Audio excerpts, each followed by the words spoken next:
No one expected the true final villain wasn't the feared warlord everyone blamed, but the seemingly harmless healer within the organization.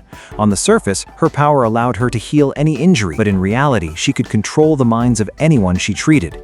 Every person healed by her eventually became her puppet. That meant the organization only looked full of living members, when in truth, most of them were already nothing more than controlled shells. The reason the warlord and his followers had been labeled enemies was simple. War creates injuries, and injuries create opportunities for healing. The more people she healed, the more people she controlled, until eventually all of humanity would become pieces on her board. The roots of everything traced back to an alliance involving a ruthless strategist and his partner, whose corrosive ability had already defeated many famous figures. However, they struggled against two geniuses, because one possessed spatial teleportation, while the other mastered gravity. Teleportation made capture nearly impossible, while gravity manipulation exposed the weakness of the corrosive power. Its effective range was only limited, and repeated use came with a brief cooldown. At first, a gravity user believed the attack range was only a few meters, but that information had been intentionally falsified by the strategist.